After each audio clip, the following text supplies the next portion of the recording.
Yo, what's good, YouTube? This is Jake from TNJ, and welcome back to the Detroit Lions franchise here on Madden 20. And we're back after a few days. The EA servers were down, and yes, I do have this as an online franchise instead of offline. Yeah, I'm stupid. Should have started out with it offline, but you can't go back on it now. But the servers are back up, so I'm glad to be back in Madden here. And let's just resume where we left off. So we are off to another hot start to start this season. We are undefeated at 5-0. And really, I'm really looking forward to the future of this team. We've been drafting really good, and that's what we're starting out this video looking at. And we are using CW Sap's draft class number 3 we're going to start out with. And if you don't know who I'm talking about or what I'm talking about, which draft class, it is a couple of creators that do these draft classes, and they're really special. They have a full scouting report and everything, literally like 200-page documents on each draft class. So I'll leave a link in the description for you guys to go check out the rest of their draft classes. But last season, or last Madden, I actually did their first 2 draft classes, so I'm going to resume that and start at draft class 3. I believe they have 7 or 8 last time I checked, but I'm not sure. But we're going to start at 3 and kind of do and use their draft classes for the rest of this franchise, and we'll see how long this one goes. So we are going up against Green Bay. They are now quarterbacked by Jacoby Brissett. So Aaron Rodgers has retired at this point, and they look a lot different. Richard Weiss is probably their future at receiver. He is 84 overall, superstar trait, but they still do have Devontae Adams, who is 95 overall.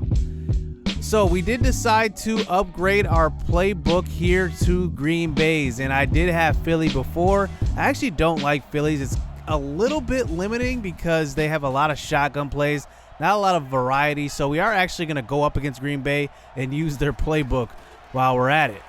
So here we go. Let's start out this game on defense. Here is Jacoby Brissett in the shotgun, and he is going to go down that time. That's Justin Coleman. He gets tons of sacks from that nickel corner position. So on 3rd and 16, here's a throw out to the right side, and that's going to be a stop that time. And we are going to get the tackle, and they are going to settle for 3 on that first drive. So nothing doing for the offense. So here we are back on our defense. Here is Aaron Jones with the handoff up the middle. He's been killing us so far in this franchise. Every time we play him, he seems to have big games.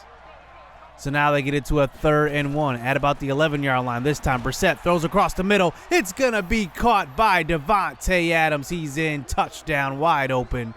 And they open up this game with a 10-0 lead here as we move on to the second quarter already. Here's a throw across the middle. That time it's TJ Hockenson. He gets to about the 23-yard line on that catch and run. That's a first down. So under center this time for a play action fake. Throw to the sideline. That's going to be Luki Wanjami for a nice gain of 7. That is an undrafted free agent from season 1. He is still on the roster as he is a 3rd-string tight end now.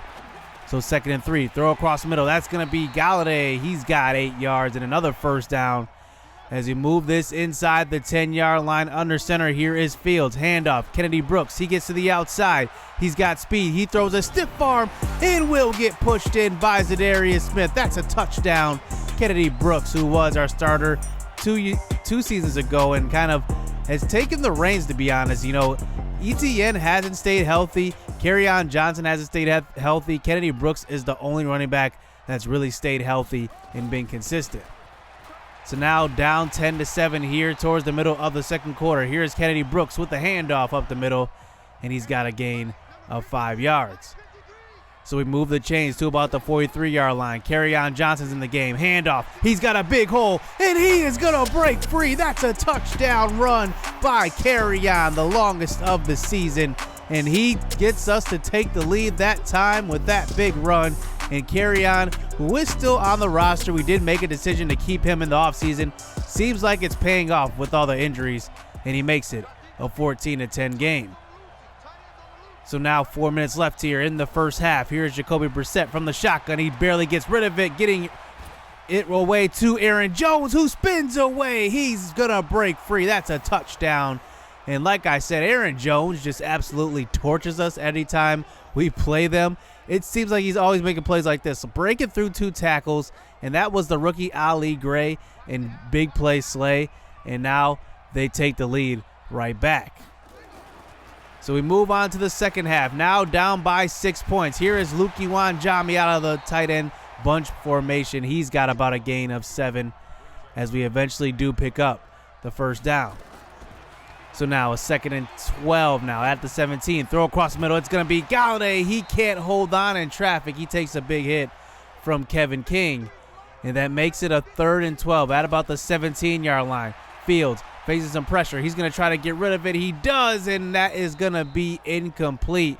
Intended for Kenny Galladay. That wasn't going anywhere anyway, as we do settle for the field goal and make it a 3-point lead going into the fourth quarter, down by 3. Here's a throw to left side. That's going to be Marlon Yarbrough with a catch to the left side, and he's got a gain of 5 and a first down. So 1st and 10 this time. Fields going to throw over the middle. He's just going to dump it off short to Hawkinson, who's got about 9 yards on that catch and run. So that brings it to a 3rd and inches. We're going to hurry it up to the line. This time, Kerryon another big hole up the middle. Nobody's touching him within 7 yards, and he's inside the 5-yard line for that first down and goal to go. So we do lose a couple of yards on first down. 2nd down, throw to the end zone. That's caught. Hawkinson, touchdown. And this guy has been amazing for us. He's going to be our leading receiver probably yet again for the 2nd straight year. And maybe this time he can break 1,000 yards. So now we wind this clock down within 5 minutes in the fourth quarter. Here's a throw out to left side. That's going to be caught on the sideline. Tylan Wallace, the 3rd-year pro out of Oklahoma State. First down. So now a 2nd and 11. Kerryon still in the game. He's got a lot of room. Again, he's running the ball well. 7 carries, 73 yards, and a touchdown as we keep him in the game for a 3rd and 2. This time, Fields going to face some pressure. He's going to scramble, and he will pick it up as there is a flag on the play, though.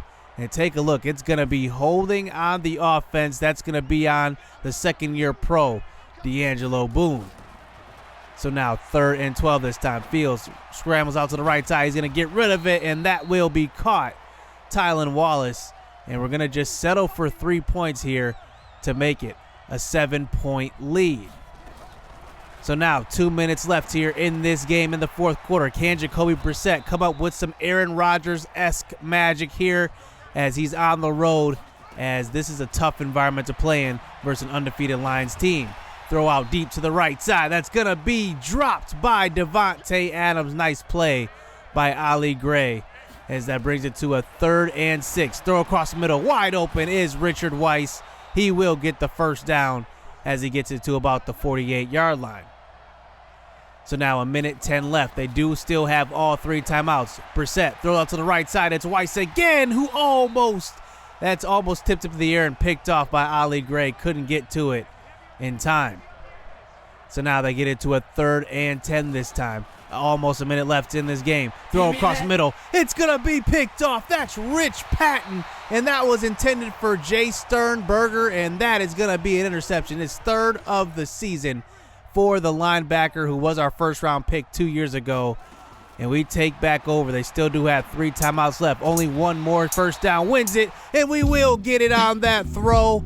And that one seals this game up as Matt LaFleur is not going to come away with the victory in this one. We stay undefeated 6-0, and we win by a touchdown in a divisional game. That is crucial because the Packers are in 2nd place in our division right now as it stands, but it's still a lot of season left in this season 5 as Hawkinson goes 7 for 83 and a touchdown. Nobody else really does anything else, but you know, one guy I've been looking to really step up is Mecole Hardman. I haven't seen much of him so far. He's definitely not having the impact that Marvin Jones had, but our defense is definitely stepping up in the sack department, and it's led by Shaq Barrett, also Bryant Ryan, the rookie, and Trey Flowers is having himself a big season as well. So we do have some upgrades. Speaking of the devil, Trey Flowers, number 4 right end in the league. 93 power moves. He is just amazing, and he just continues to get better even when he's in his 30s. Rich Patton has an upgrade after that interception. He is one of two now superstar X factors on our defense. As remember, we signed Anthony Hitchens in the offseason, but he doesn't play as much. And then Justin Fields gets an upgrade, and I do just want to kind of make him a well-rounded quarterback. He does not go up in anything once we upgrade his field general, but he goes up in accuracy. He's still the number 18th ranked quarterback in the league, but I like the progression we're having with him. And then Luke Jami does have an upgrade, just our third string tight end. He goes up in everything, just like every other tight end goes up when you upgrade him. So we are going up against the Oakland Raiders. They are 3-3 on the year and still quarterbacked by 32-year-old Derek Carr. He is number 26 ranked in the league. They might need to consider him if they don't make the playoffs going after a quarterback in the draft. Who knows? But he still does have some years. But they did draft Jonathan Taylor in the draft 2 seasons ago. But he is going to be hurt for this game. So David Johnson, he is now a Raider. He will assume the starting role in his absence. And then they have a couple of decent receivers, but not too many good ones. CeeDee Lamb is kind of their young receiver. He's 23 years old still. But the receiving core is definitely not, top tier. So we will look to shut them down in this game. So another home game before going into our bye week, looking to go 7-0 before the bye. And here we go out on defense, stuck in a 3-0 hole to start this game. We've been starting games really slow, but to start out, we send some pressure, and that's going to be a sack on Derek Carr. That is Justin Coleman, who has about 5 sacks this season out of the nickel position. Just about, but, that's pretty good production from your nickel corner.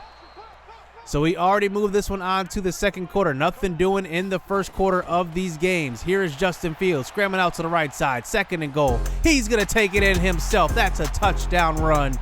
And Justin Fields has his 10th touchdown of his career. And that is going to make it a 7-3 lead here as we come back out towards the middle of the second quarter now in the tights formation. This time Fields tries to get rid of it, and he is going to go down. That's Rashawn Gary, the former Michigan Wolverine, comes around the edge, and he does sack him as Oakland now takes back over under 2 minutes left here in the first half. Throw to left side. That's going to be a tackle. Tracy Walker stops him before the first down. So now Derek Carr comes out on a 3rd and 1. This time facing some pressure. He's going down. That is Bryant Ryan, the rookie. And man, has he made waves. His 5th sack of the season as they do settle for the field goal. So now we come back out in the second half. Here is Kerryon Johnson coming off of a big rushing day. He's got a big gain of 10 on that carry. So in comes Kennedy Brooks at running back with Hockenson in the slot. Throw to left side. It's going to be picked off. Justin Fields gets hit on the throw, and Kenny Galladay cannot create any separation. And that is going to be a pick 6 the other way. Nelson makes us pay. And Oakland takes the touchdown lead. I'm used to somebody being open on that route. That's usually Marvin Jones every year. But this is our first season without him. And it looks like we're kind of missing that route runner on the outside. So now down by 5 points. We do come out on the next drive running the ball, but there is another injury. Kerryon Johnson gets hurt yet again. So now 2nd and 10. This time a carry out to left side. Kennedy Brooks is in the game, and he's not going to get anything on that, bringing it to a 3rd and 10 at about the 39-yard line. This time Justin Fields has all day to throw. He's going to throw across the middle. He's finding Dustin Revolt, who, remember, stepped up with all those injuries at receiver last year. He gets in for his first catch of the season, and we do settle for the field goal instead of going for it that time, and we bring it to within a 2-point game. So now here comes Oakland back on offense. Here, 7 minutes left in the fourth quarter. Handoff up the middle. David Johnson, he's going to get up the middle. Good vision on that one. He's got a touchdown run, and he gets it back to within 2 scores just like that. It's a 9-point game. So now here we are back on offense. 5 minutes left here in the fourth quarter. Hockenson gets open in the flats that time. He gets about a gain of 8. So we hurried up to the line. This time Kennedy Brooks is going to get the carry, and he will fight forward for the first down on that play. So now we come out on 5 wide, 2nd and 10. Throw across the middle, wide open. Mecole Hardman, touchdown. He's open. That was an easy pitch and catch, as they were probably in a cover 2 that time. I couldn't really tell, but he was wide open on that play. And now it's a 2-point lead here for Oakland. So here they come on the next drive, and look at Justin Coleman coming around the corner, his 2nd sack of the game. 4 minutes left here in the game. We got to kind of stop him here if we want a chance with 4 minutes left and 3 timeouts. Handoff up the middle. That's Bryant Ryan with the tackle in the backfield, stopping David Johnson. And that brings it to a 3rd and 21. Let's see if they run the ball. No, they're going to just throw it. Here's Derek Carr. He's going to drop back way too far. That is Trey Flowers, his 2nd sack of the game. He gets tackled at the 1-yard line. He was that close to a safety. So they do punt the ball away, and here is Vincent McLeod back to receive this punt. He's going to put on a juke move and try to get upfield, and gets to about the 45. But take a look. There's a flag on the play, and they call roughing the kicker on that. I don't know about that call. That may have been running into the kicker, but the kicker didn't even flinch. Didn't fall, didn't do anything. And wow, Oakland gets a break here, as now they hand the ball off, and now they're just trying to run the clock, as they now caught a break as David Johnson gets hurt on that carry. So throw out to the right side on 3rd and 4. This time down the sideline. That's a nice throw by David Carr. I sniffed that one out, and they just got rid of it just at the right time. First down. So now play action fake. David Carr throws across the middle. That's Derek Carr, and he finds Quincy Enunwa, and that is going to be a touchdown. Wow, what a play. We bid on the play action on that one. You see we had the free man go into the quarterback, but we went to the running back instead, and Enunwa makes us pay. And now we are back down by 2 scores. So now under 2 minutes left. It looks like maybe this one could be out of reach, but we had to get into the end zone on this drive as we get the play across the middle, that time to Galladay. So now this clock does continue to run here. Fields throws to the sideline. That's going to be caught. That's Josh Oliver, the backup tight end, and a first down as that one stops the clock. So 1st and 10, end up at the 29-yard line. 53 seconds left here in the game. There is a play out to the left side. That's Tylan Wallace, who picks up a lot of room on that one, and a first down, and he stops the clock. So here is Fields. Throw across the middle. This time it's going to be Oliver again, but he's getting towards the middle of the field, so the clock does continue to run here. Under 30 seconds left here in the game. This time Fields at about the 8-yard line. Throws to the end zone. He's got Tylan Wallace for the touchdown grab. But we know it's not over, because we do have to kick the onside kick if we want to stay in this game. Down by 2. Here is Gammon. Does he have some magic here to recover this onside kick? The kick is up, and it's going to be recovered by Quincy Enunwa. Who else? The guy who just broke free on that big play. And Matt Patricia cannot believe it as they come into our house and upset us by 2 points. And man, that roughing the kicker really did lose it for us. We threw that pick 6 earlier. That didn't help. But that play, along with maybe even possibly getting that safety at the end of the game, where it was a tackle at the 1-yard line, we got a little greedy and wanted to block the kick, and it ended up resulting in that roughing the kicker. So I guess if there's a couple of things to take away from the first half of the season, it's the sack totals, and Trey Flowers and Bryant Ryan leading the way, as Bryant Ryan had 1 and Trey Flowers had 2 in this game.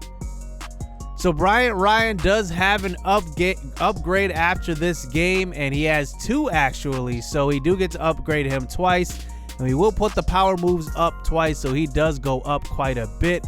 He's at 73 overall, and maybe he should be a little higher, because the way he's playing doesn't look like a 73 overall guy at all. So now we look at our team, 6-1 to start out this season. The Packers are 4-2, so I guess that win against them was pretty crucial, but they are still doing pretty good, only 1 game behind us. And just looking at the season stats, Kennedy Brooks is gonna probably be our starter now going forward, as Travis Etienne and Kerryon Johnson are both hurt. I don't know the extent of Kerryon Johnson's injury. We'll have to find out next episode. TJ Hawkinson is leading the way in receiving. Mecole Hardman, like I said, I kind of want him to step up a little bit.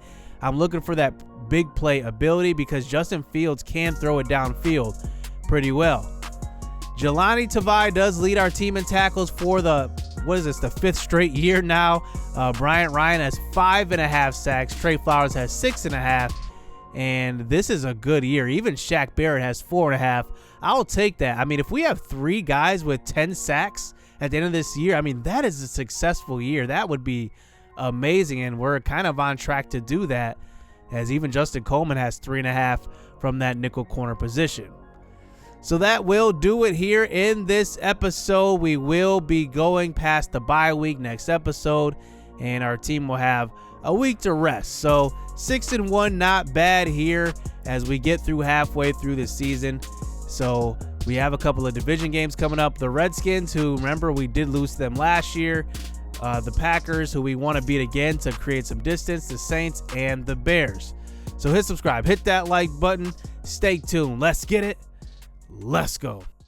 I've been working hard for a minute. The ones who don't deserve it seem to be the ones that get it. The ones who speak the truth never get the recognition, but the ones that act foolish seem to get all the attention. It don't matter though. Yeah. Hey, it don't even matter though. No. Hey, it don't even matter.